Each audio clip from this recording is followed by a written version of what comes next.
Ang i-share ko sa inyo ay isa sa aking mga engkwentro na naganap nung ako'y company commander sa Basilan Island sa taong 2001.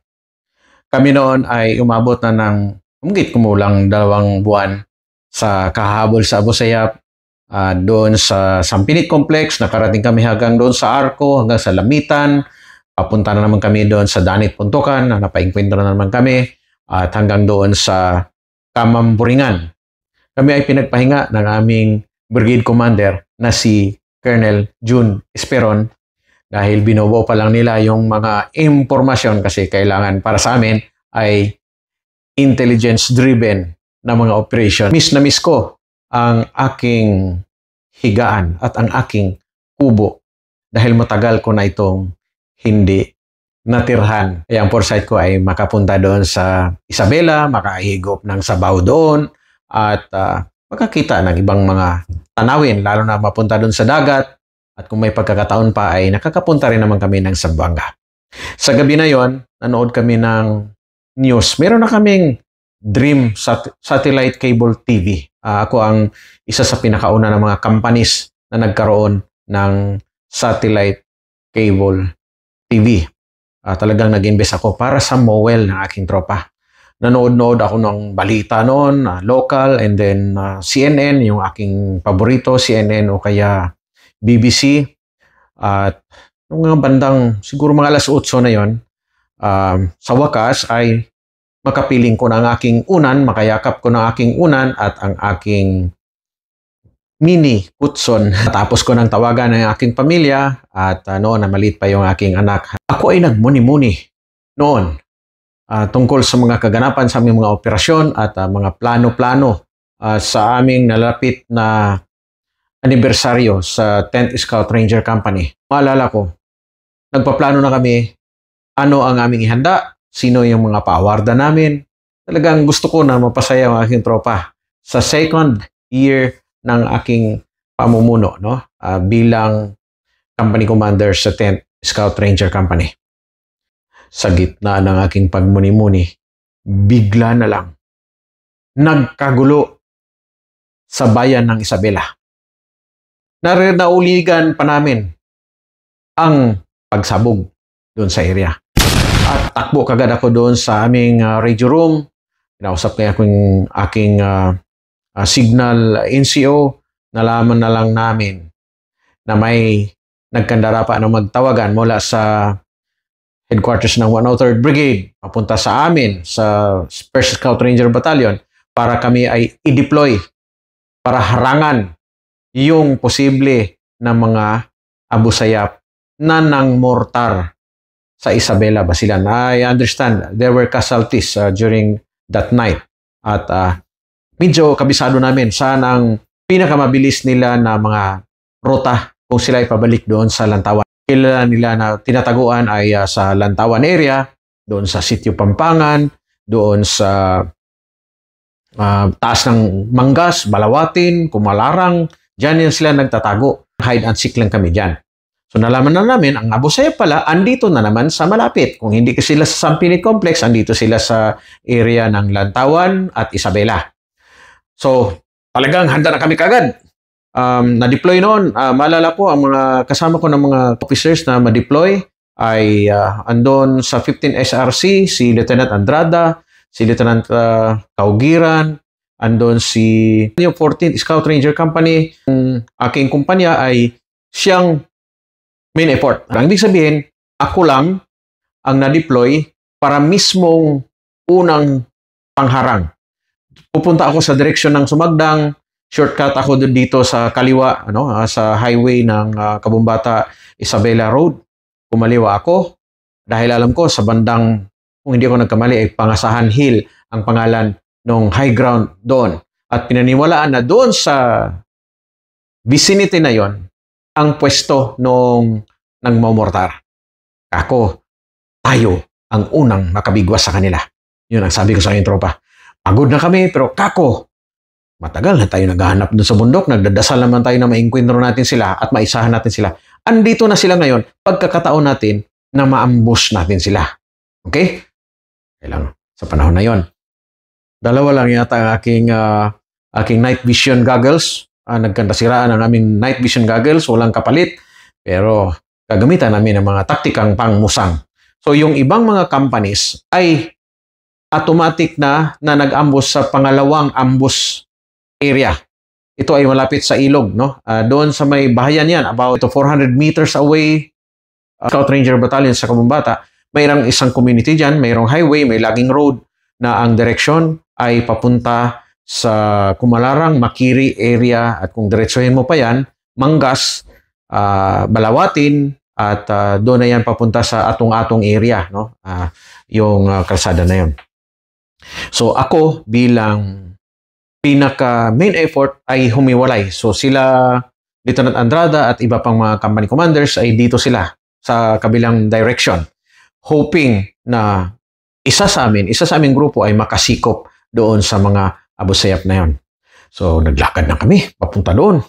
Abang-abang na kami. Ako, dito tayo abang. So about 500 meters away from our camp, nag-abang na kami sa kalsada. Samantala, yung kasama namin, monitor ko rin kasi ako yung pinaka-senior na company commander. So, noon ay si Lieutenant Colonel Galvez, yung aming battalion commander, nagpaiwan siya doon sa kampo. Dahil napakalapit lang naman yung aming mga deployments. Mga 500, 600 meters away lang mula sa kampo. Kaya, yun, ako ay nahiwalay. Nag-abang na kami doon. Naka-skirmishers line na kami. Kaharap namin yung possible na trail na dadaanan nila. Ako, wala. Nainip-inip na kami. Antay lang, antay. Observe sa night vision, ganyan, no? Medyo kadiliman sa ilalim ng mga, rubber at saka mga palm tree. Kaya medyo may kadiliman. Maabot na kami ng mga isang oras. Parang wala. Wala pa rin. Mga 9:30 to 10, mga ganun na ang oras. Parang wala. Ako, malamang nalampasan na tayo, mag-link up na lang tayo dito sa location ng iba pang mga companies. So baka doon naman sa area nila. So nagpaalam na ako. Going kami from this, binigay ko ang aking grid coordinates, kinuha ko ang kanilang grid coordinates at nagtawagan kami for link up operations.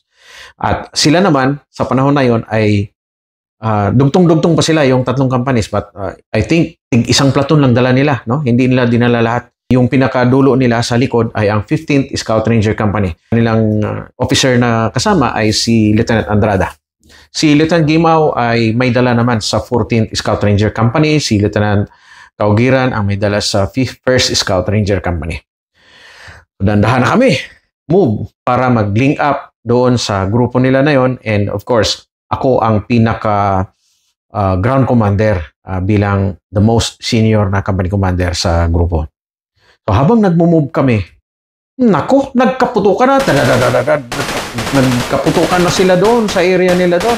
Anong nangyari? Tawag ako. Anong nangyari? Ganito. Tinatawagan ko si Jordan. Jordan yung call sign ng 15th Scout Ranger Company. Jordan, ano nangyari sa area niyo? Bakit nagkaputukan? Sino yung putukan? Sabi na, sir, andito yung kalaban. Andyan na sa inyo. Naku, excited ako. Jogging tayo. Jogging kami sa kasama yung tropa. I think ang kasama ko more or less one platoon. Jogging. Kasama ko sila Ranger Tyros. Yan ang mga kasama ko doon. Sila Ranger Galsim. Nag-jogging kami.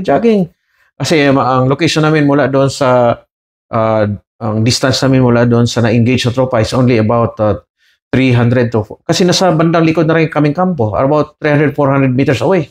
So, jogging kami. Grabing putukan nila doon. Dugtong. Ako yung nandito sa likod. Pinapakiramdaman ko, silip, ganyan. Silip, nasaan sila? Sabi na, sir, nandito kami sa unahan lang ng yung waiting shed. So, alam namin yon dahil doon mga kami laging bumibisita. May mga kaibigan doon at yung ibang tropa doon ang ligaw-ligaw sa likod. Medyo, medyo kabisado namin yon dahil dati nagpahuli ako ng mga milo o musang doon sa area na yon . Kaya laging bumibisita at may lola si Captain Tiny Perez. May lola siya doon sa area na yon. Kaya, kaibigan namin yung mga tao. Mga Christians. So, nakadugtong na rin ako sa wakas. Nasa gitna sila ng putukan. At nakausap ko na yung kadulo ng 15th, no? At pati si Andrada. Sabi ko, anong nangyari dito? At John, si John yung anong nangyari? Sabi na, sir, bumaba na sila. Andyan na sila. So, mayroong ilog doon sa baba . Sa madaling salita, talon papunta doon sa low ground. Sabi ko, ba't andito kayo sa... Meron kasi yun parang, yung logging road. Andito sila sa kabilang side ng logging road. Tapos dito sa kabila, dumaan yung Abu Sayyaf sa kabilang side ng logging road. Ngayon, kailangan mong tumawid para matamaan mo yung Abu Sayyaf na nakatalon doon sa other side, which is malalim. Kailangan, didikit ka doon. Sabi ka ako, reposition tayo lahat, reposition. Tawid sa logging road. Dito tayo sa kabilang side ng embankment dito. So, doon kami, naki-join na kami sa putukan. Pero alam namin, pasibat na yung Abu Sayyaf, no? Kunti-kunti, lang namin yung bala nila. So, pinutukan namin, ganyan. Gusto ko sana ipamortar. Kailang, takot man ako na baka may matamaan o ipa-artillery ko sana. Pero may community. So, I really made sure na yung community ay hindi baka bagsakan ng 105 mm. So hindi ko na pinahold ko na yung artillery that time. Sabi ko na lang magdala na lang ng tangke dito pang support kasi i-clear namin pababa. So dandahan na kami nag-clear papunta doon sa baba.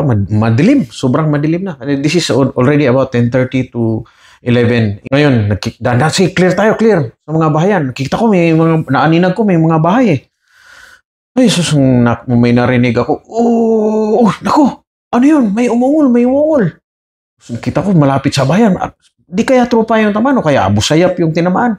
So, silip sa night vision. Tulong nagtatagalog. So, Diyos ko po, mayroong na-crossfire. Mayroong na-crossfire doon sa bahay.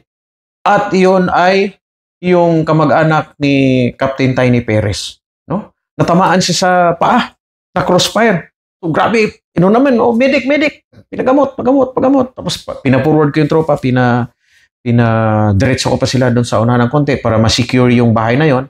Nung ma-clear namin, pinagamot namin yung and true enough, nakarating na rin yung mga kasama namin na galing sa batalyon at pinadala namin sa hospital.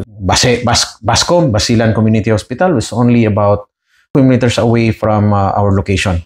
Presence doon sa sa encounter site na yon ay nag-validate doon sa katotohanan na yung Abu Sayyaf ay doon na pala balik na naman sa Lantawan, Makiri area. That was October 4, 2001. Kinaumagahan, sinanatili kami, nag-stay kami doon gabi. Kasi alam namin nakasibat na, no? Nag-forward lang kami doon sa bandang ilog ng konti and hindi na kami nag-pursue na kung saan man sila pumunta. Kinabukasan na kami nag-tracking operations. About 6 o'clock in the morning, nagpunta na yung taga-brigade, yung mga staff officers ng brigade, si Captain Tiny Perez, nagsabi siya na huwag na lang kayong tumuloy doon. Kami na lang ang mag-clear. At may mga kasama sila ng mga nakasibilyan. Hindi namin alam na yung kasama nila doon ay isa sa mga hostages na naka-eskapo sa gabi na yon, si Joel Gilio. Hindi ko malimutan yung pangalan niya. Si Joel Gilio ay siyang may bit-bit noong mortar. Yung mortar na yun yung unang nakita ni Corporal Pinoy. So, ganito pala yung nangyari nung gabi na yon kasi nakausap ko si Corporal Pinoy. What happened? Kung bakit, paano kayo na-enkwentro? Anong nangyari? So, habang kami ay padugtong sa kanila, wala pang enkwentro nung nainip na kami doon sa kabila. Sila, Corporal Pinoy, yung 15 SRC, ay andun sila, naka-halt mo na sila doon sa kabilang side ng logging road. May logging road, malalim yung logging road, dito sila kabilang side. So, diyan, sa kabilang side, ay may daanan din yan, may trail yan. Yun yung pababa, papunta doon sa may creek line. Ngayon, habang nag-briefing sila kung paano sila mag-establish ng ambush site, mayroon ng dumaan na naglalakad ng mga Abu Sayyaf. Hindi nila alam na Abu Sayyaf yung may naglalakad ng mga tao, which is only about, sabihin natin, 10 to 15 meters away from their location. So, nakita ni Pinoy na may tao. Kalabitan na sila. May tao. Ang iniisip nila, kasi alam nila na ako yung parating. Naku, 10 company yan. Sabi nila. Ngayon, sinilip nila uli. 10 company kasi may dalang tubo eh. So, naaninag nila may dalang tubo. Hindi naman sobrang madilim na aninag pa rin eh. So may dalang tubo. Sabi na, oh, tin company yan kasi tin company yan, may dalang tubo. So may nag-comment na isa doon. Paanong tin company may tubo? Wala yan silang tubo. Kasi yung tubo nila nawala yun. Yun yung na losses yun noong 1999 pa. Nawala na yun sa kanila since 1999 sa Albarca incident. Ang ibig sabihin, Apo Sayap, pala yan, Apo Sayap. Dahan-dahan tayong dumapa. Yung 15 SR company, dahan-dahan silang dumapa. Tapos, putok na natin. Yung Apo Sayap, slowly nang nawawala sa kanilang paningin kasi pababa na yung trail. Ngayon, andito man sila sa kabilang side ng road. Kailangan nilang bumaba, akyat dito para makita nilang line of sight. Mga kalahati lang ng katawan, binira nila. Naku! Mataas na walang direksyon yung mga putok nila. No? Pero nagkanda-windang-windang yung mga Abu Sayyaf. Yun ang nangyari. Windang-windang sila. At yun na yung panahon na yun, na dumugtong ako. Wala pang 30 minutes. Andun ako, nag-jogging ako eh. It's only about 400 meters, no? Yung location, nakarating ako dun sa kanila. At na-realize ko yun nga, na nasa low ground ang pinuntahan. Kako, hindi niyo matamaan kung hindi tayo tatawid dito. So tumawid kami lahat, papunta dito sa kabilang high ground. At pinutukan, machine gun, ganyan, no? Pinutukan namin lahat, no? Pinaulan namin sila ng bala doon sa baba. Kasi baba yun, creek. Tapos mayroon na namang pataas. Yan yung terrain doon sa area na yun. Sa madaling salita, hindi namin alam kung may tinamaan. Hindi namin alam kung may naka-escape na hostage. Ang nakakaalam noon, ang nakontak nila ay ang brigade. Si Captain Tiny Perez. Kinamagahan, nag-message na sila, huwag na kayong lumampas dyan sa creek na yan. Meron pala silang hinahanap na mortar tube. Yung mortar tube. So, hindi nila sinabi sa amin. So, sila ang nakakuha yung intel section ng 103rd Brigade no mortar tube na naiwan ni Joel Gilio, yung isa sa mga hostages. I think he was taken by the Abu Sayyaf doon sa Lamitan. So may isang barangay diyan sa likod ng Lamitan. Doon kinuha yan si Joel Gilio noong June 2001. Nung inatake nila yung Dr. Torres Hospital, na nakuha doon si Reyna Malonzo at yung iba pa na mga hostages, no? Na mga nurse. Dinala nila papunta sa Sampinit Complex. Ngayon, si Joel Gilio ay isa yan doon sa mga na-hostage. Isa yun, nakalimutan ko yung pangalan ng barangay na yun, no? Doon sa hindi kalayuan yan sa Lamitan City. Ngayon, si Joel Gilio ang nag-guide kasi sabi niya, itinapon ko yung tube ng mortar. So, sila ang nakakuha sa brigade. Hindi kami ang nakakuha. Pero, klaro lamang, kami ang nakainkwentro, kami ang, hindi lang namin napulot yung mortar na yan. But again, they mentioned that it was as a result. The recovery was a result of the encounter by the 1st Scout Ranger Battalion. So, hindi ko makalimutan. Yung may lesson kami doon. Kailangan talaga paggabi, the Army must own the night. At least, lahat ng mga leaders, key leaders, ay dapat mayroong, if not all soldiers sa Amerikano, lahat man sila mayroong night vision. Nung bago pala yung kumpanya, bagong deploy kami, tipong tag-apat pa kami yan eh. Tag-apat na mga night vision goggles hanggang sa dalawa na lang. Walang sustainment sa panahon na yon. Yun yung katotohanan. At mas maganda sana ang naging resulta kung tipong yung aming night observation devices ay mas marami, ay really to ensure na yung mga walang kalaban-laban ng mga civilian, minsan na kawawa sila, they are caught in the crossfire. Na-save naman yung buhay nung matanda na tinamaan sa paa. Ngunit nakakalungkot dahil yun nga, siya ay nadamay doon sa enkwentro. Meron tinatawag na fogs of war, hindi mo intent na makapanakit ng civilian because our job was really to solve the Abu Sayyaf problem, yung kanilang armed group ay matalo militarily. Yun ang aming mission, and that is why we were deployed to defeat those armed groups.